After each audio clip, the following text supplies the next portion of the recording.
Welcome to our channel. Today we how to log into Fundrise for real estate crowdfunding investing easy tutorial step by step clearly.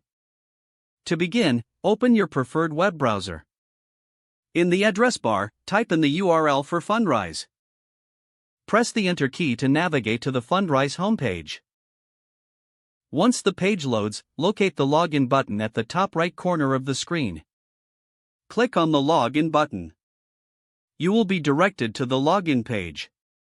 Here, enter your registered email address in the first field. Next, input your password in the second field. If you wish to stay logged in, check the box labeled Remember Me. Once you have filled in your details, click the Login button. If your credentials are correct, you will be taken to your Fundrise dashboard. If you forgot your password, click on the Forgot Password link. Follow the prompts to reset your password. After resetting, return to the login page to enter your new password.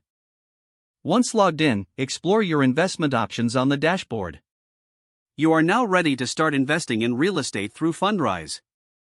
If the page does not load, refresh the browser or try again in a private or incognito window.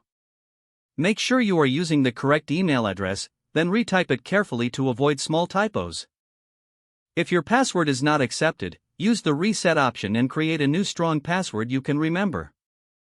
Check your spam folder for verification or security emails, then complete any requested confirmation steps.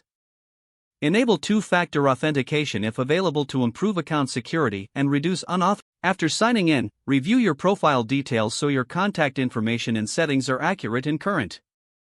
If you see an error message, note it down and try again after restarting your device and internet connection. Log out when you finish, especially on shared devices, to keep your account and payment information secure.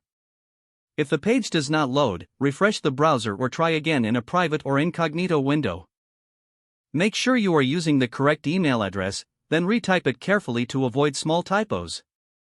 If your password is not accepted, use the reset option and create a new strong password you can. Check your spam folder for verification or security emails, then complete any requested confirmation steps.